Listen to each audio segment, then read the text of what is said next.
Hello friends, ये short notes में आता है म्यूकोपॉलीसेकेराइड्स के बारे में लिखने के लिए। तो वही आज जानेंगे। तो कुछ ज़्यादा खास तो नहीं है, लेकिन ज़रूर इम्पोर्टेंट है। आप ज़रूर इसको पढ़ लीजिएगा। जैसे म्यूकोपॉलीसेकेराइड्स नाम से पता चल रहा है कि यह पॉलीसेकेराइड्स का एक टाइप्स है। पॉलीसेकेराइड क्या है? तो वह कार्बोहाइड्रेट है। कार्बोहाइड्रेट को जनरली 3 क्लासीफाई किया गया है: मोनोसेकेराइड, डाइसेकेराइड, पॉलीसेकेराइड। तो ये पॉलीसेकेराइड जो है वह म्यूकोसेकेराइड है।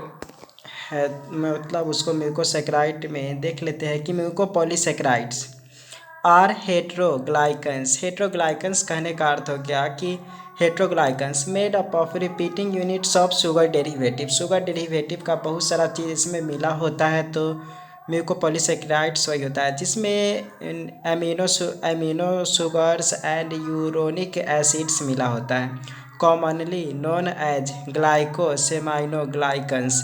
ग्लाइकोसेमाइनोग्लाइकन्स भी इसको कहते हैं म्यूकोपॉलीसेकेराइड्स को। There are essential component of tissue structure. Mucopolysaccharides है वह इसेंशियल कंपोनेंट है टिश्यू स्ट्रक्चर का। The extra cellular space of tissue, these are essential component of tissue structure. The extra cellular, तो यह एकदम मतलब इसेंशियल कंपोनेंट है टिश्यू स्ट्रक्चर का। The extra cellular space of tissue consist of collagen and elastin fibre embedded in matrix और ground substance.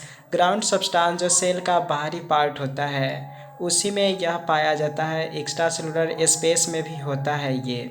तो consist of collagen and elastin fibre से ये होते हैं। There are essential component of tissue structure, यानी कि collagen and elastin fibre में भी म्यूकोपॉलीसेकेराइड्स होते हैं जो कि मैट्रिक्स में धंसे होते हैं या ग्राउंड सब्सटेंस पर ऐसे ही प्रेजेंट होते हैं। तो म्यूकोपॉलीसेकेराइड्स देख लिए।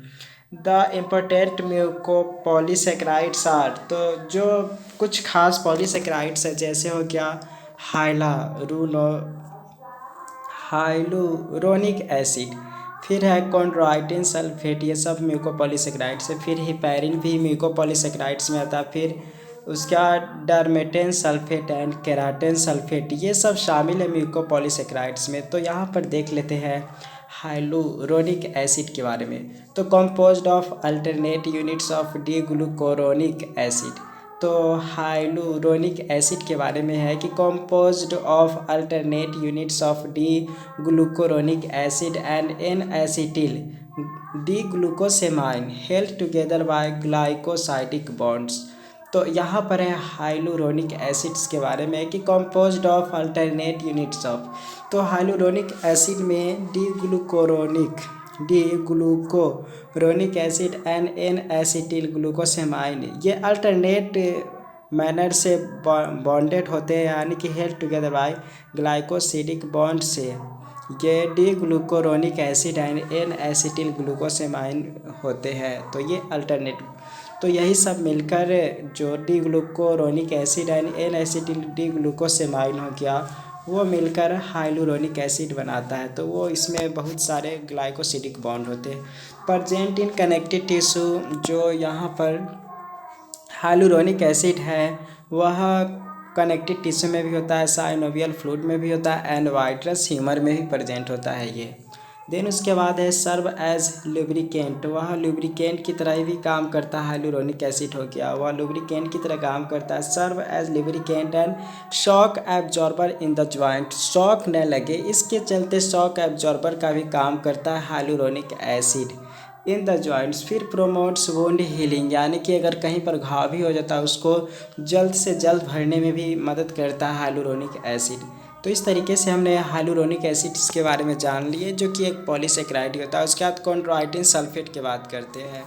तो chondroitin sulphate consist of repeating disaccharides unit composed of, तो ये D glucuronic acid and N acetyl D galactosamine, तो इसका यूनिट याद रखना खास है। तो कॉन्ड्रोइटिन सल्फेट 2 चीज़ से मिलकर बना होता है, एक D glucuronic acid and N acetyl D galactosamine 4 sulphate से मिलकर बना होता है। तो consist of repeating disaccharides unit composed of D glucuronic acid and N acetyl D galactosamine 4 sulphate.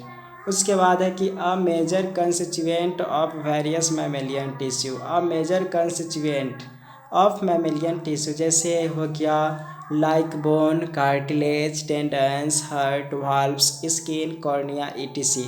ये सब पार्ट्स में कॉन्ड्रॉइटिन सल्फेट प्रेजेंट होता है। Help to maintain the structure and shape of tissue. तो कॉन्ड्रॉइटिन सल्फेट मेंटेन करता है structure and shape of tissue को। तो म्यूकोपॉलीसेकेराइड्स में ये था। कॉन्ड्रॉइटिन सल्फेट के बारे में देख लिए, तो इसका यूनिट कुछ खास इंपॉर्टेंट है। इस ऊपर यूनिट था डी ग्लूकुरोनिक एसिड, नीचे भी यहाँ पर देखेंगे तो डी ग्लूकुरोनिक एसिड तो दोनों में है।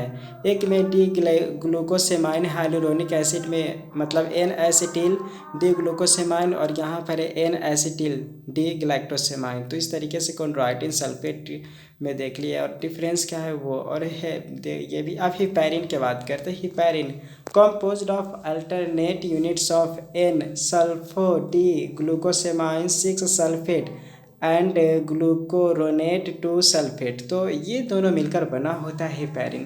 तो हिपैरिन के बारे में कि composed of alternating units of N-sulfo D glucosamine six sulphate and glucuronate two sulphate से मिलकर बना होता है। An anticoagulant that occurs in blood, lungs, liver, kidney, spleen. तो यह जो हिपैरिन होता है वह एंटीकोगुलेंट जो होते हैं वह ब्लड में भी अकर्स होता है। फिर हिपैरिन हमारे लंग्स में भी होते हैं, लीवर्स में होते हैं एंड किडनीज में भी प्रेजेंट होता है और स्प्लीन में भी प्रेजेंट होता है। तो ये कहाँ कहाँ होता है हिपैरिन ये भी देख लिए।